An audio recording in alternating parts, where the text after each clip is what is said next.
Hello,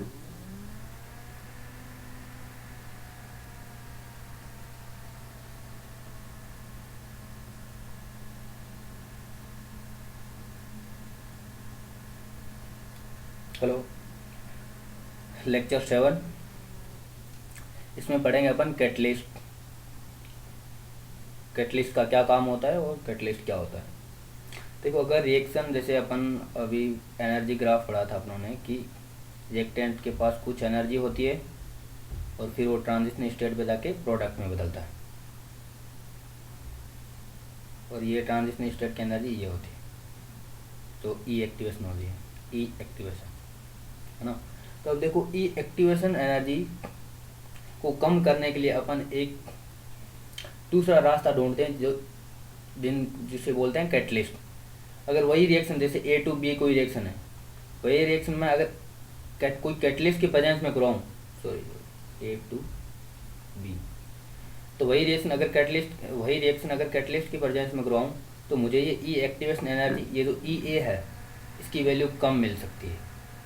मतलब वो अपने को प्रोडक्ट ये रास्ता बदल सकता है, मतलब ट्रांजिशन स्टेट यहीं ट्रांजिशन स्टेट ला सकता है। इससे फ़ायदा क्या होगा, अपने पैसे बचेंगे। मतलब मैं कम टेम्परेचर पे सेम रिएक्शन कर सकता हूँ, है ना। तो कैटलिस्ट का काम ये होता है कि, हाँ अब देखो, कैटलिस्ट की डेफिनेशन में क्या लिख सकते हैं अपन, which can increase the rate of reaction.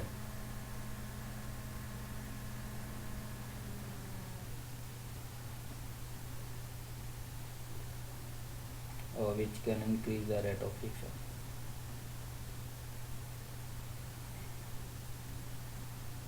Second point. दूसरा पॉइंट ये होता है कि कैटलिस्ट खुद रिएक्शन नहीं करते हैं, है ना। खुद फाइनल प्रोडक्ट, जैसे ए से बी के अंदर, फॉर एग्जांपल ए से बी ये रिएक्शन हो रही है, इसके अंदर अगर मैं कैटलिस्ट सी डालूँ, तो मैं अगर इनिशियल और स्टार्टिंग में मैंने कैटलिस्ट सी के 2 मोल डाले हैं, तो फाइनल में मुझे 2 मोल ही मिलने वाले हैं। बीच में कुछ होता है, रिएक्शन में पार्टिसिपेट कर सकता है, पर फाइनली अपना कुछ चेंज नहीं होने वाला है, मतलब सी सी ही रहेगा वापस। अगर फाइनली चेंज हुआ, ये रिएक्शन किया, तो फिर अब मैं कैटलिस्ट को कैटलिस्ट क्यों बोलूँगा, मैं तो रिएक्टेंट ही बोलूँगा फिर तो, है ना। जो रिएक्शन करते हैं वो तो रिएक्टेंट होते हैं, तो कैटलिस्ट क्या करता है, बस उसकी प्रेजेंस में अपने को कम टेम्परेचर या कम एक्टिवेशन एनर्जी पे सेम प्रोडक्ट मिल सकता है।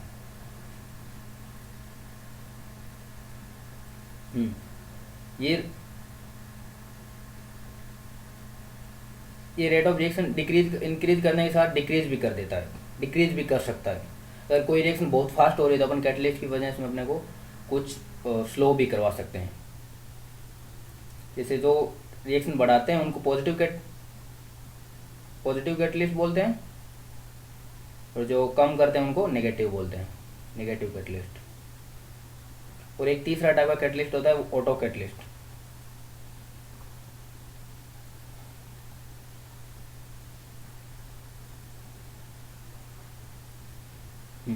ऑटो कैटलिस्ट क्या होता है, जैसे अभी एक एग्जांपल लेके बताता हूँ तुम्हें। ऑटो कैटलिस्ट में क्या होता है कि रिएक्टेंट्स रिएक्शन करते हैं, फिर for example A plus B gives C plus D. अब देखो, हो सकता है इस रिएक्शन के लिए मुझे जो कैटलिस्ट की ज़रूरत हो, जैसे कैटलिस्ट सी की ज़रूरत है मुझे, है ना। सी अगर मैं कैटलिस्ट सी की प्रेजेंस में कराऊँ, तो ये रिएक्शन फास्ट हो सकती है। तो क्या होता है कि इसके अंदर कैटलिस्ट, जैसे कोई प्रोडक्ट बन रहा है, वही प्रोडक्ट बन गया, जिस कैटलिस्ट की ज़रूरत है वही प्रोडक्ट बन गया, तो उसे ऑटो कैटलिस्ट बोलते हैं। कि रिएक्शन थोड़ी सी स्टार्ट हुई, उसके बाद जैसे प्रोडक्ट बना, थोड़ा सा ही प्रोडक्ट बना, उसके बाद रिएक्शन फास्ट हो गई। ये सुनने में थोड़ा तुम्हें अजीब लग रहा होगा, मैं एक एग्जांपल देके दिखाता हूँ। जैसे 2KClO3, सॉरी ये 2K1O4, K1O4 plus 3H2SO4 plus 5H2C2O2,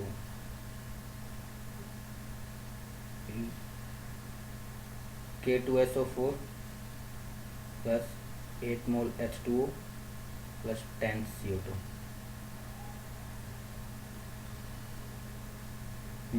एक बात ध्यान में रखना, अगर A plus give C plus D है, तो अगर C ऑटो कैटलिस्ट है, तो फाइनल के अंदर C नहीं मिलेगा।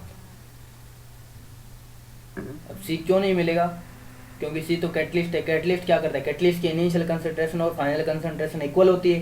अब सी की इनिशियल कंसंट्रेशन तुम्हें कहीं दिख रहा है, कहीं नहीं दिख रहा है कैटलिस्ट सी। और अपनों ने ऊपर से कैटलिस्ट को मतलब कैटलिस्ट की प्रेजेंस में रिएक्शन करवाई ही नहीं है। उसमें हुआ कि एक स्टेप में कोई तो सी प्रोडक्ट बना, वो कैटलिस्ट का काम कर रहा था। तो अब जैसे जैसे सी बनता जाएगा सी खत्म होता जाएगा, क्योंकि कैटलिस्ट की फाइनल कंसंट्रेशन और इनिशियल कंसंट्रेशन इक्वल होती है। जैसे इस रिएक्शन में इसमें क्या हो, 2K1O4 प्लस 3H2SO4 प्लस 5 मोल H2C2O2 रिएक्शन करके K2SO4 ये सब बनता है। तो इसके अंदर क्या होता है कि बीच में K1O4 बन जाता है, सॉरी MnSO4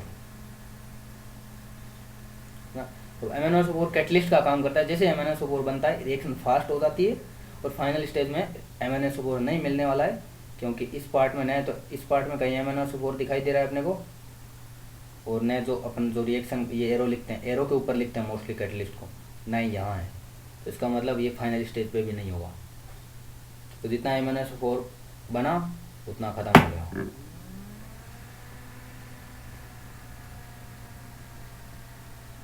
ठीक है, अभी तक क्या पढ़ा है, catalyst reaction rate of reaction increase कर देता है। 3 टाइप के कैटलिस्ट होते हैं, जो अगर रेट इंक्रीज करता है, मोस्टली इंक्रीज करने वाले होते हैं, तो इंक्रीज करता है उससे पॉजिटिव कैटलिस्ट, जो डिक्रीज करता है उससे negative catalyst.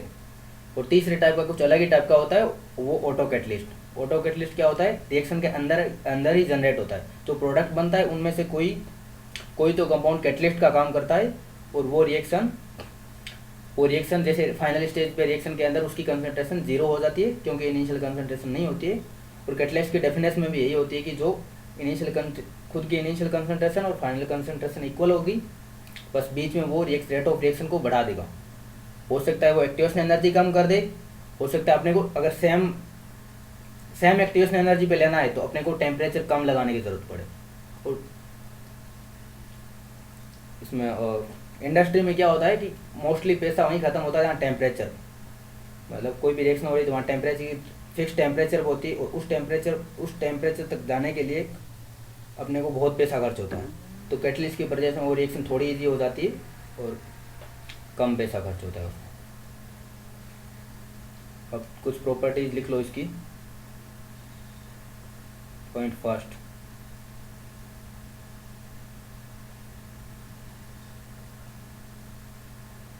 doesn't initiate the reaction।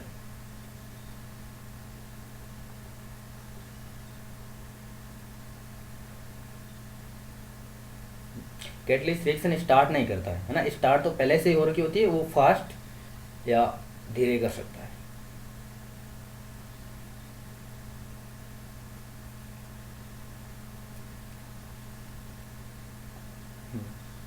Third important point है इट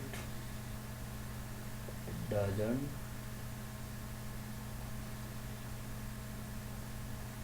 alter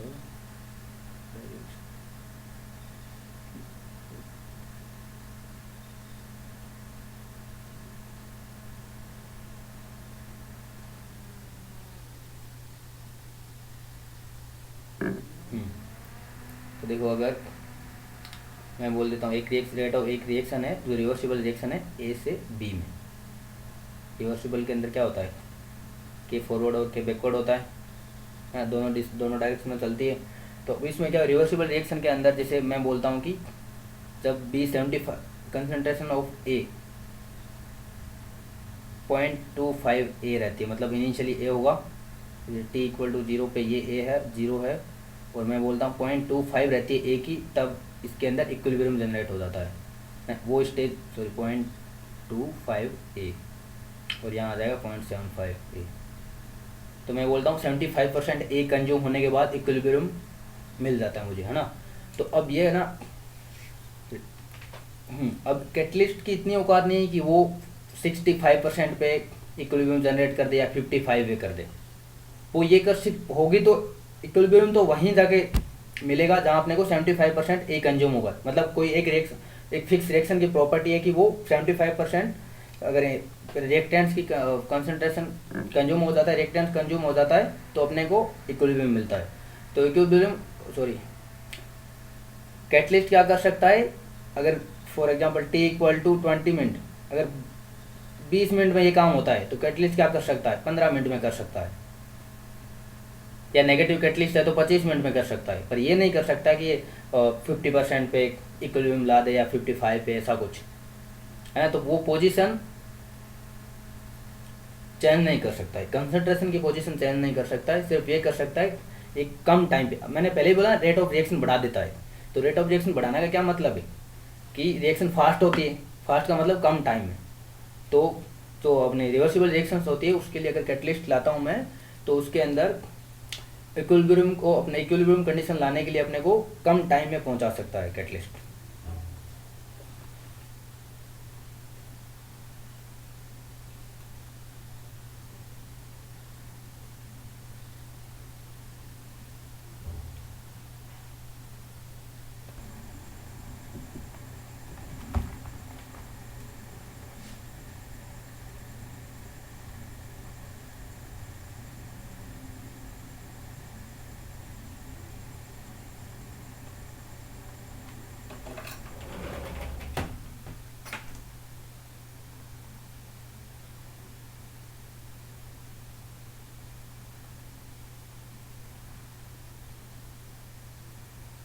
इसकी वैल्यू ई ए और इसकी वैल्यू ई ए डैश, इसकी वैल्यू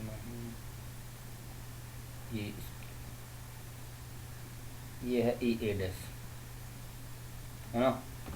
तो अब देखो इसमें क्या होगा कि ई ए डैश का मैं ई ए से, मतलब ई ए डैश कैटलिस्ट की प्रेजेंस में हो रहा है, ई ए डैश वाला काम जो activation energy E A dash, अगर रिएक्शन कैटलिस्ट की प्रेजेंस में करवा रहा हूँ तो ई ए डैश एक्टिवेशन एनर्जी, अगर कैटलिस्ट नहीं है तो एक्टिवेशन एनर्जी ई ए। तो रेट रिएक्शन क्या होगी, रेट क्या होती है, रेट इक्वल टू के इंटू ए की पावर एंड बी की पावर, वो भी जो भी एक्स वाई जेड। तो अगर के इक्वल टू एक तो है ए इंटू ई की power minus E A dash upon R T, और दूसरी के equal to A into e की power minus E A upon R T.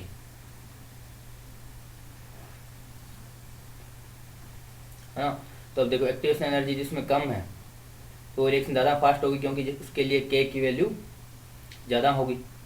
तो के की वैल्यू ज़्यादा होगी, जहाँ रेट ऑफ रिएक्शन में के आता है वो ज़्यादा फास्ट होगी। जैसे एग्जांपल मैंने कैटलिस्ट की प्रेजेंस में काम कर रहा हूँ, पहले तो प्रेजेंस ऑफ कैटलिस्ट,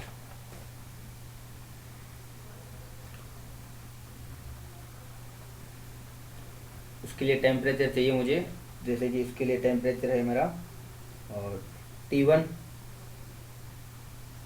और activation energy E A dash, और बिना कैटलिस्ट में क्या था उसके अंदर ई ए था और टेम्परेचर था T2, है ना। तो अब अपने को पता, हाँ देखो अगर बिना कैटलिस्ट की प्रेजेंस में मैं अगर ई ए और T1 सेम टेम्परेचर रखूँ तो सेम टेम्परेचर पे मेरा रेट ऑफ रिएक्शन इसकी ज़्यादा होगी कैटलिस्ट के प्रेजेंस में, और कैटलिस्ट अगर नहीं होगा तो बिना कैटलिस्ट रेट ऑफ रिएक्शन कम होगी। अब अगर मुझे दोनों की रेट इक्वल करनी है तो यहाँ क्या होगा, मुझे टेम्परेचर बढ़ाना पड़ेगा, है ना।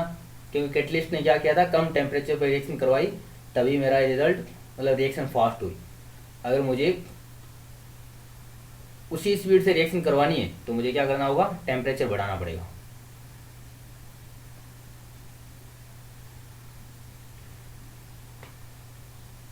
दोनों के रेट इक्वल कर रहा हूँ मैं, क्योंकि मैं राइट साइड में टेम्परेचर बढ़ा रहा हूँ। टेम्परेचर बढ़ा रहा हूँ तो हो सकता है रेट ऑफ रिएक्शन मेरी उतनी हो जाए जो कि कैटलिस्ट की प्रेजेंस में हो रही थी। तो इधर क्या होगा, मतलब दोनों का के इक्वल कर रहा हूँ, क्योंकि कंसंट्रेशन की तो बात ही नहीं कर रहा हूँ, तो उसकी तो कोई दिक्कत ही नहीं, सेम ही रिएक्शन की बात कर रहा हूँ, तो ऑर्डर और कंसंट्रेशन सारी चीज़ें सेम रहेगी।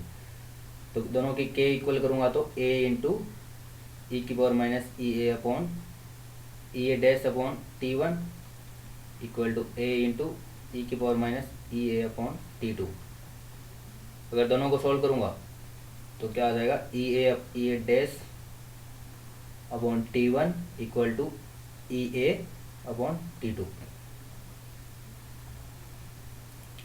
ये रिलेशन तुम्हें हमेशा याद रखना है कि कैटलिस्ट की प्रेजेंस में एक तो कैटलिस्ट की प्रेजेंस में हो रहा है और एक नॉर्मल रिएक्शन हो रही है। अगर मुझे रेट ऑफ रिएक्शन दोनों की इक्वल करनी है तो मुझे कितना टेम्परेचर, कितना एक्टिवेशन एनर्जी, इन दोनों में रिलेशन ये है, temperature and activation energy.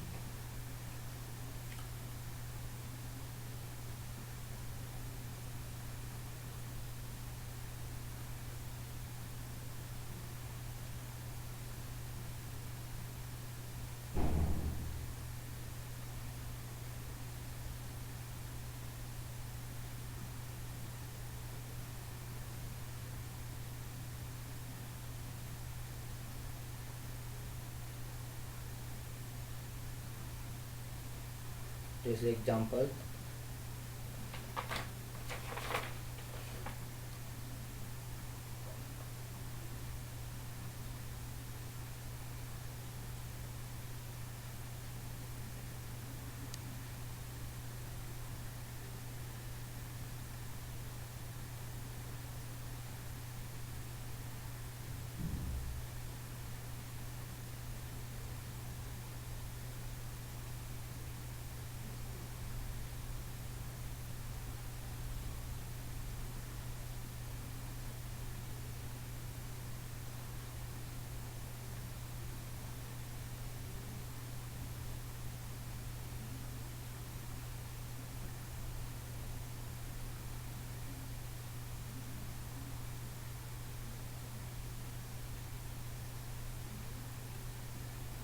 Absence of catalyst में क्या है कि एक्टिवेशन एनर्जी अपने को निकालनी है, टेम्परेचर अपने को पता है 20 डिग्री सेंटीग्रेड, जैसे मुझे बढ़ाना पड़ेगा, है ना, तो ई ए डैश निकालना है। तो अब इसमें क्या होता है, इन दोनों का रेशियो इक्वल होता है, E A upon T equal to E A dash upon T. क्योंकि क्या होता है, के की अगर सॉरी हाँ, तो रेट ऑफ रिएक्शन दोनों की इक्वल करनी है तो मुझे क्या हो, रेट ऑफ रिएक्शन के अंदर के आता है, के की टर्म में ई ए अपॉन टी आता है, तो इन दोनों का रेशियो इक्वल होगा। तो मैं क्या करूँगा, अगर मुझे ई ए डैश सही कैटलिस्ट की, सॉरी ये कैटलिस्ट की प्रेजेंस में, कैटलिस्ट की एब्सेंस में मुझे ई ए डैश चाहिए, तो ई ए डैश की वैल्यू निकाल सकता हूँ यहाँ से, टेम्परेचर 15,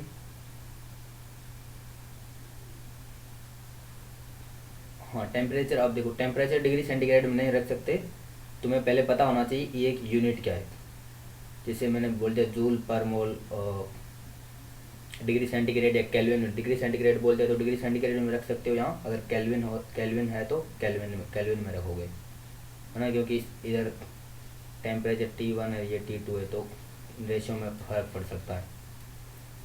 मतलब फाइनली तुम्हें याद ये रखना है कि एक्टिवेशन एनर्जी और उसी के जो टेम्परेचर, इसका रेशियो सेम रहता है अगर मैं रेट ऑफ रिएक्शन मुझे इक्वल करना है तो दोनों की, तो इन दोनों का रेशियो इक्वल रहता है ए अपॉन टी का।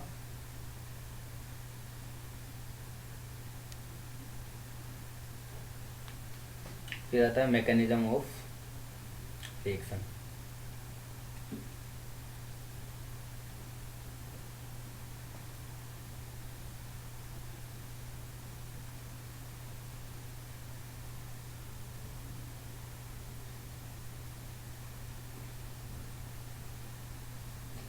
रिएक्शन मोस्टली दो टाइप की होती है, एक तो एलिमेंट्री,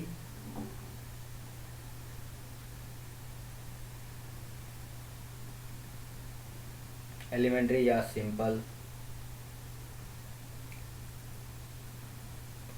या उसे बोल सकते हैं सिंगल स्टेप। एलिमेंट्री जो एक स्टेप में हो जाती है, जो जिस जैसा दिखता है वही होता है ना। दूसरी आती है कॉम्प्लेक्स, कॉम्प्लेक्स या मल्टी स्टेप।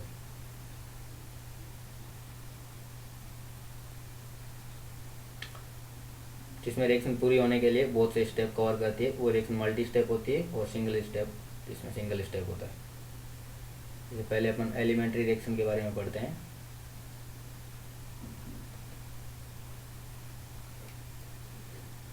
क्वेश्चन 1 और पॉइंट 1, इसमें क्या हुआ, एक्टिवेशन जाएगा, एक ट्रांजिशन स्टेट आएगी और प्रोडक्ट बन जाएगा। इधर ई, इधर रिएक्शन प्रोग्रेस।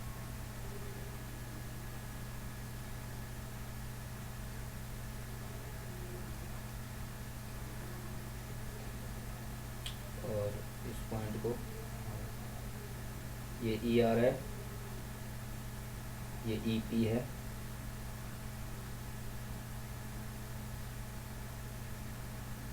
और ये ETH है।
ओ सॉरी, तो एलिमेंट्री रिएक्शन के अंदर सिंगल स्टेप में होती है, और सिंगल स्टेप में क्या होता है, सिंगल स्टेप में रिएक्शन होती है, उसकी मोलिकुलरिटी अपन निकाल सकते हैं। तो मोलिकुलरिटी क्या होती है, जो अपना ट्रांजिशन स्टेट बनती है उसके अंदर नंबर ऑफ मोल्स होते हैं टोटल, तो पार्टिसिपेट करने वाले रिएक्शन में। तो ट्रांजिशन स्टेट में पार्टिसिपेट करने वाले मॉलिक्यूल्स के जितने नंबर ऑफ मोल्स होंगे वो इक्वल टू होती है मोलिकुलरिटी। फॉर एग्जांपल अगर A+2 भी है, C+D, तो इसकी मोलिकुलरिटी क्या होगी 3, अगर ये ट्रांजिशन स्टेट का पार्ट है। अब देखो एलिमेंट्री रिएक्शन के अंदर क्या होता है, एक ट्रांजिशन स्टेट बनती है, तो इसके अंदर क्या, इसके अंदर अपन मोलिकुलरिटी सीधा निकाल सकते हैं रिएक्शन में, जैसा स्टाइकोमेट्रिक कोफिशिएंट देख के निकाल सकते हैं। जैसे स्टाइकोमेट्रिक कोफिशिएंट इसका 1 और 2, तो 1+2 कर दिया। स्टाइकोमेट्रिक कोफिशिएंट सिर्फ रिएक्टेंट्स के ही देखते हैं, ये नहीं कि प्रोडक्ट के देख के आप 5 कर दो इसको। फिर थर्ड पॉइंट आता है मोलिकुलरिटी, मतलब मोस्टली, हाँ, एक तो ये नेचुरल नंबर होती है 1, 2, 3 ऐसा हो सकती है, और generally less than equal to 3 होती है, लेस देन इक्वल टू 3। और लेस देन इक्वल टू 3 क्यों होती है, क्योंकि मोलिकुलरिटी को अपन डिफाइन कर दिया, तो ट्रांजिशन स्टेट में जितने नंबर ऑफ मॉलिक्यूल्स पार्टिसिपेट करेंगे, है ना। तो अब देखो उसके अंदर क्या होता है कि ट्रांजिशन स्टेट में क्या होता है, प्रॉपर ओरिएंटेशन होना चाहिए। तो ये माना जाता है, थ्योरेटिकली ये माना जाता है कि अगर मोलिकुलरिटी 4 है, मतलब 4 मॉलिक्यूल्स आपस में आके कोलिजन कर रहे हैं, और 4 ये माना जाता है 4 मॉलिक्यूल्स कोलिजन करना पॉसिबल नहीं है, इसलिए एक मॉलिकुलरिटी 3 से कम होती है या 3 होती है। उसके बाद 4 पॉइंट पे आते हैं।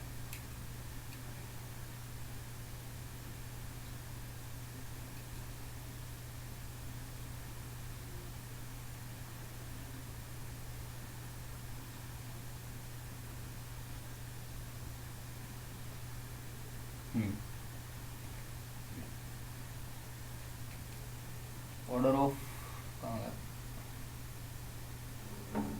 ऑर्डर ऑफ एलिमेंट्री रिएक्शन या simple reaction,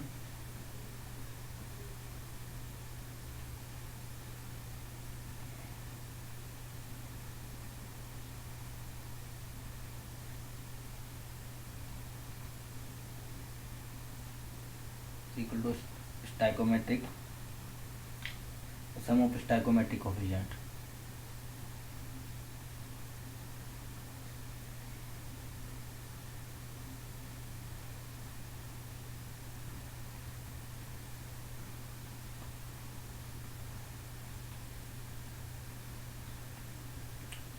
of the reactants.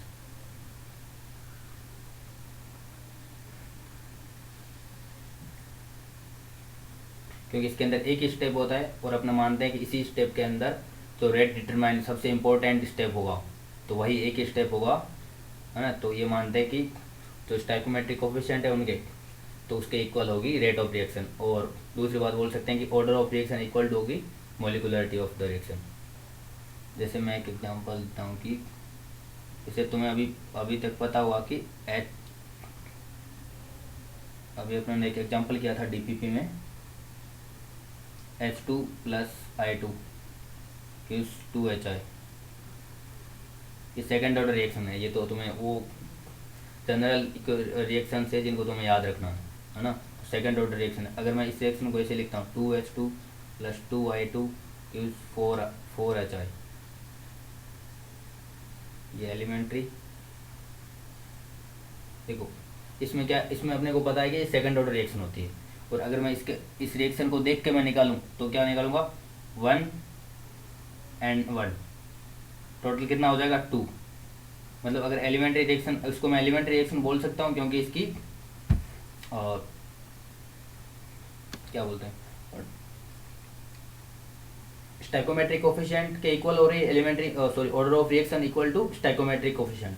अब देखो इसके अंदर स्टाइकोमेट्रिक कोफिशिएंट कितने हैं 2 + 2, stoichiometric coefficient of reactants and order कितना है 2, 4 = 2 आ रहा है। तो ये नॉट एलिमेंट्री, है ना, नॉट एलिमेंट्री रिएक्शन। मतलब ये एलिमेंट्री रिएक्शन की एक डेफिनेशन है कि उसके अंदर जो स्टाइकोमेट्रिक कोफिशिएंट होंगे वही ऑर्डर ऑफ रिएक्शन होगी।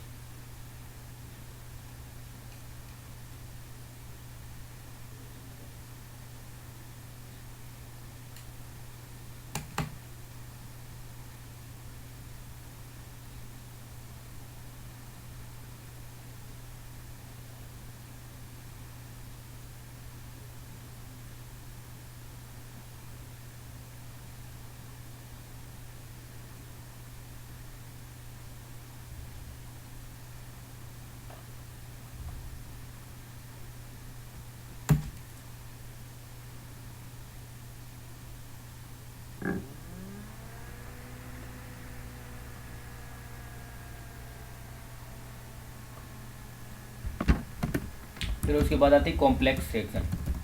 कॉम्प्लेक्स रिएक्शन के अंदर क्या हुआ, दो ट्रांजिशन स्टेट होगी, है ना, दो या दो से ज़्यादा भी हो सकती है, मतलब एक से ज़्यादा हो। एक ट्रांजिशन स्टेट होती है तो वो एलिमेंट्री रिएक्शन होती है, जो सिंपल रिएक्शन होती है। कॉम्प्लेक्स रिएक्शन होती है जिसमें ट्रांजिशन स्टेट एक से ज़्यादा हो, है ना। तो अब अगर मैं मोलिकुलरिटी निकालूंगा इसकी, इस रिएक्शन की, तो मुझे मोलिकुलरिटी मैं नहीं निकाल सकता, पॉसिबल नहीं है, क्योंकि अलग अलग स्टेप की अलग अलग मोलिकुलरिटी होगी। जैसे एक एग्जांपल लेता हूँ मैं,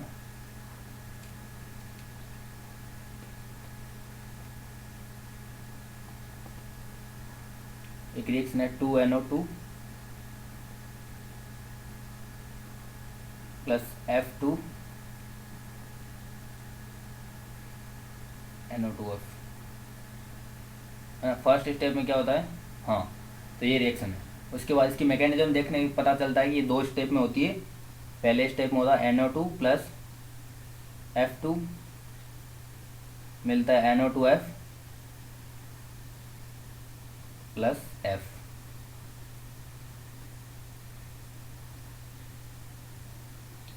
सेकेंड स्टेप में होता है F प्लस वापस से NO2 पे जाता है फ्लोरीन, और उसके बाद मिलता है मुझे NO2F। देखो रिएक्शन के स्टेप तो ये दो हैं, और रिएक्शन को लिखा कैसे जाता है, सिर्फ इसे। तो अगर इस रिएक्शन का मुझे मोलिकुलरिटी निकालनी है तो मैं सीधा नहीं बता सकता, क्योंकि ये दो स्टेप में हो रही है और दोनों स्टेप की अलग अलग मोलिकुलरिटी है। जैसे फॉर एग्जाम्पल इसमें तो ठीक है, दोनों की 1 2 2 ही आ रही है, हो सकता है किसी में 2 3 1 3 ऐसा कुछ आए। तो एलिमेंट्री इसमें कॉम्प्लेक्स रिएक्शन के अंदर अपन मोलिकुलरिटी नहीं निकाल सकते, क्योंकि अलग अलग स्टेप की अलग अलग मोलिकुलरिटी होती है। तो पूरी रिएक्शन की अपन नहीं बोल सकते कि इसकी मोलिकुलरिटी क्या होगी।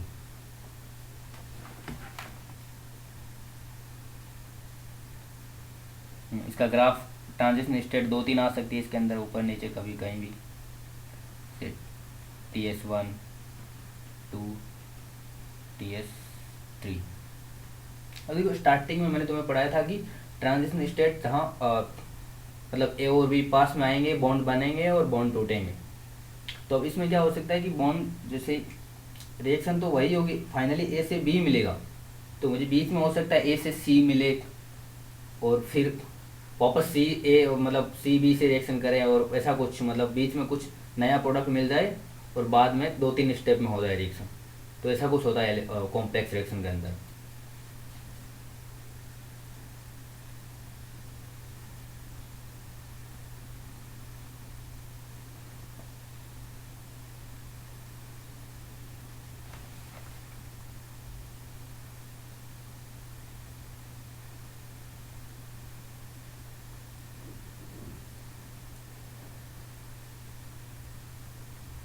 नेक्स्ट पॉइंट लिख लो, ऑर्डर ऑफ, देखो मैं यहाँ से कॉपी कर,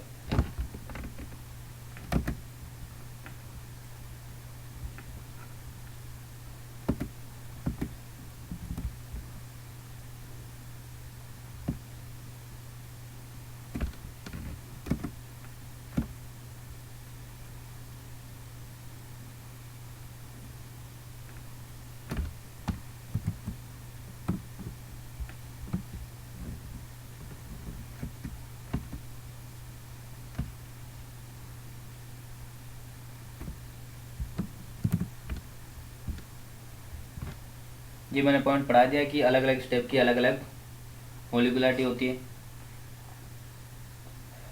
नेक्स्ट पॉइंट आता है order of complex reaction can be zero. अब देखो उसके अंदर तो पढ़ाया था मैंने, सॉरी,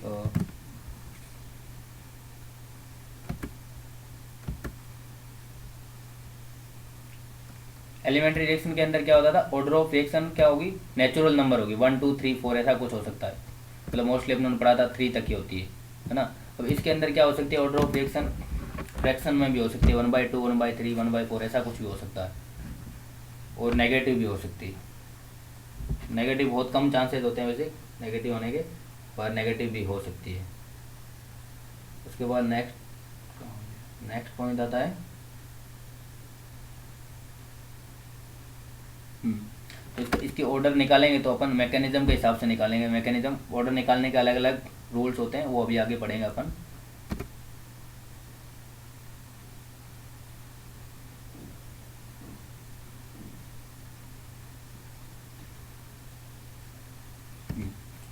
फोर्थ एंड फिफ्थ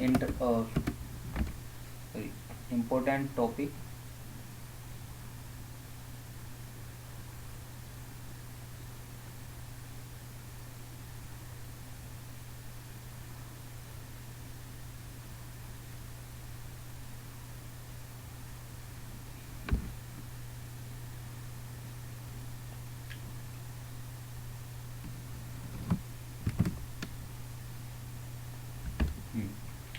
और देखो इसमें क्या होता है, रेट के अंदर रिएक्टेंट आ सकता है, तो यही लिख सकते ऑप्शन। और रेट लो के अंदर सिर्फ और सिर्फ रिएक्टेंट्स या प्रोडक्ट आ सकता है, इंटरमीडिएट कभी नहीं आएगा।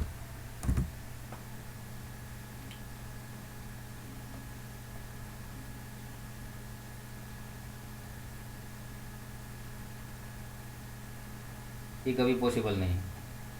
इंटरमीडिएट की अपन कंसंट्रेशन कंसिडर करेंगे नहीं रेट ऑफ रिएक्शन, रेट लो के अंदर, क्योंकि इंटरमीडिएट क्या होता है बीच में बनता है। और जैसे अब देखो कॉम्प्लेक्स रिएक्शन के अंदर मैंने तुम्हें बताया कि ए से अगर मुझे बी में जाना है तो पहले ए से सी के अंदर जाएगा, फिर हो सकता है सी से डी के अंदर जाएगा, फिर सी से बी के अंदर जाएगा, ऐसा कुछ हो सकता है। तो जो ये जो सी और डी बन रहे हैं ना, ये रेट ऑफ रिएक्शन के अंदर नहीं आएंगे कहीं, कभी कहीं भी, मतलब इंटरमीडिएट नहीं आ सकते। Rate of reaction sorry concentration of intermediate की नहीं आएगी, हो सकता है कैटलिस्ट की भी आ सकती है, प्रोडक्ट की भी आ सकती है कभी, और रिएक्टेंट्स की तो पता है अभी तक यूज़ भी कर रहे हैं अपन, यूज़ कर ही रहे हैं।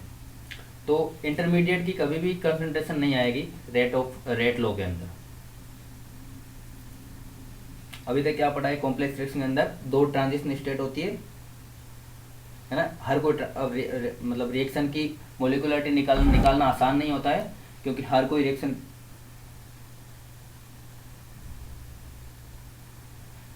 रिएक्शन के लिए मोलिकुलरिटी अलग अलग होती है, सॉरी हर कोई स्टेप के लिए, ठीक है। उसके बाद है order of complex reaction. Order of complex reaction natural number होना जरूरी नहीं है, वो नेगेटिव भी हो सकता है कभी कभी और फ्रैक्शन में भी हो सकता है। फिर लास्ट पॉइंट आया कि इंटरमीडिएट की कंसंट्रेशन अपन रेट लो के अंदर कंसिडर नहीं करेंगे कभी भी। कैटलिस्ट की कर सकते हैं, रिएक्टेंट्स की तो करते ही हैं, हो सकता है कभी कभी प्रोडक्ट की भी आ जाए। देखो अगर कैटलिस्ट की कर सकते हैं तो हो सकता है कभी कभी प्रोडक्ट की आ जाए। इसका मतलब क्या हो, जहाँ प्रोडक्ट कैटलिस्ट का काम करता है, जैसे ऑटो कैटलिस्ट अभी पढ़ा था अपने, तो अगर ऑटो कैटलिस्ट होगा तो ये बात भी सही है कि अगर कैटलिस्ट की आ सकती है तो प्रोडक्ट की भी आ सकती है, अगर कभी ऑटो कैटलिस्ट हुआ तो। फिर आते हैं अब रेट लो कैसे डिसाइड करते हैं कॉम्प्लेक्स रिएक्शन के अंदर। Calculation of rate low.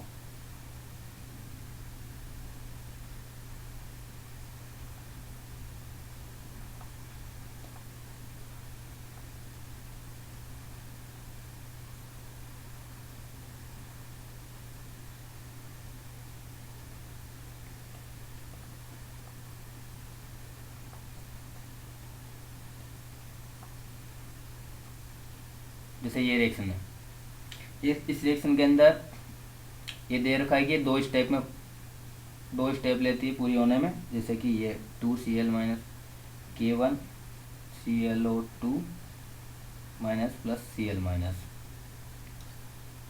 ClO2 minus plus वापस से ClO माइनस आता है,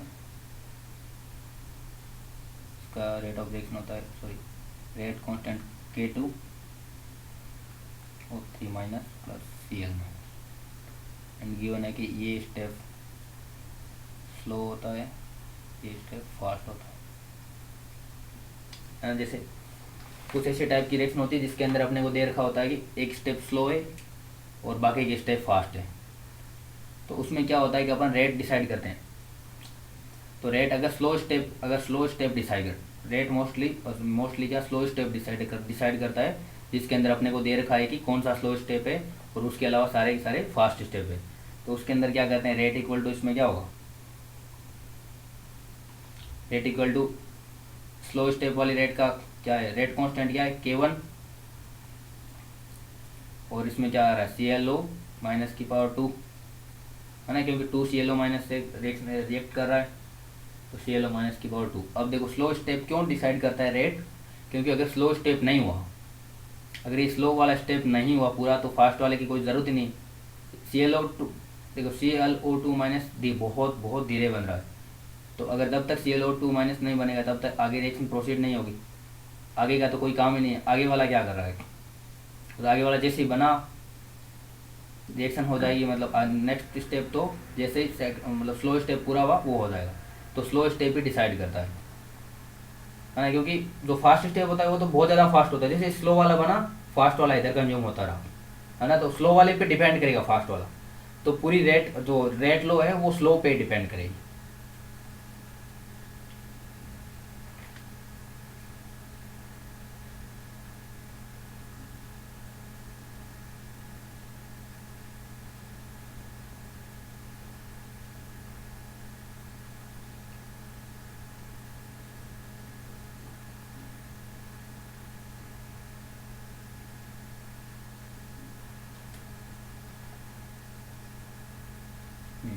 देखो अभी तक इस एग्जांपल में क्या पढ़ा है अपनों ने, जो आरडीएस था रेट डिटरमाइन स्टेप या स्लो स्टेप जो था, उसके अंदर सिर्फ और सिर्फ रिएक्टेंट्स आ रहे थे, है ना। देखो 3 ClO माइनस रिएक्शन के अंदर भी यही रिएक्टेंट्स है, ClO माइनस है, यहाँ भी ClO माइनस था। अब सेकंड केस हो सकता है, केस 2 हो सकता है, जिसके अंदर आरडीएस या स्लो स्टेप के अंदर क्या हो सकता है कि इंटरमीडिएट हो सकता है, जैसे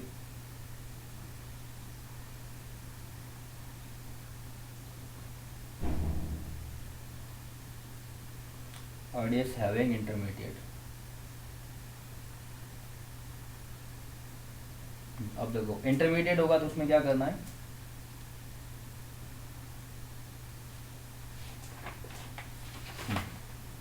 अब देखो इससे पहले क्या पॉइंट पढ़ाया था तुम्हें,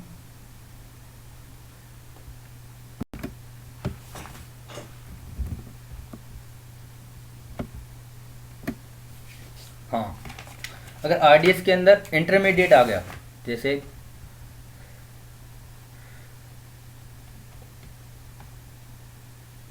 ये रिएक्शन है, और इसके अंदर अगर मैं बनाता हूँ तो ए गिव सी, फिर सी से डी बनता है, डी से वापस बी बनता है। तो अगर ये आरडीएस है सी से डी या स्लो स्टेप, तो वैसे अपन क्या करते थे, जो आरडीएस में जैसा कुछ होता था उसको रेट के अंदर लिख देते थे। रेट रिएक्शन के अंदर जैसे नॉर्मली क्या करता मैं, रेट इक्वल टू के ऑफ सी कर देता, है ना, क्योंकि आरडीएस के अंदर सी है। पर दिक्कत यह है कि सी रिएक्शन के अंदर है ही नहीं। और मैंने इससे पहले 10 मिनट पहले क्या बताया था तुम्हें, कभी भी इंटरमीडिएट की कंसंट्रेशन नहीं आती है रेट ऑफ रिएक्शन में। तो इंटरमीडिएट की कंसंट्रेशन नहीं लिख सकते, इसलिए जैसे मैं एक एग्जांपल लेके बताता हूँ उसमें क्या करना है अपने को।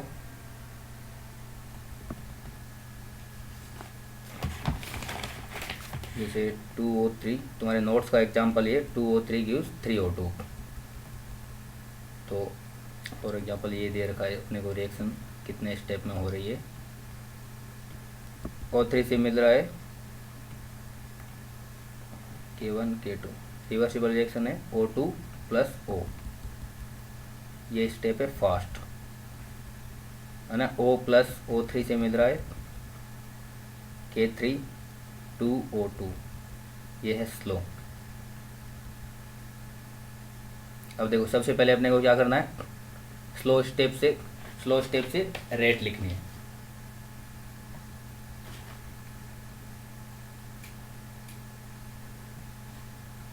रेट इक्वल टू क्या होगा, K3 of O and O3, है ना। अब देखो, अब अपने को रेट ऑफ सीधा रिएक्शन पे जाना है। रिएक्शन के अंदर ऑक्सीजन नहीं है कहीं भी, O3 से O2 बन रहा है, सिर्फ O मॉलिक्यूल नहीं है ना, O रेडिकल नहीं है। तो अब अपने को क्या करना होगा, O रेडिकल को हटाना पड़ेगा। अब इस रेडिकल को हटाने के लिए अपने को इस स्टेप का हेल्प लेना पड़ेगा, फास्ट वाले स्टेप का। देखो इसके अंदर क्या है, O3 रिवर्सिबल रिएक्शन है, तो इसके अंदर मैं K इक्विलिब्रियम निकालूंगा।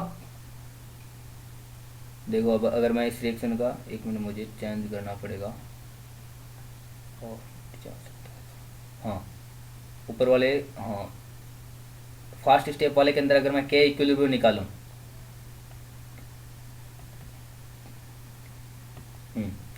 K इक्विलिब्रियम क्या होता है, K forward upon K backward, अभी बढ़ा है K1 अपॉन K2, और कंसंट्रेशन के टर्म में क्या होगा, O2 O अपॉन O3।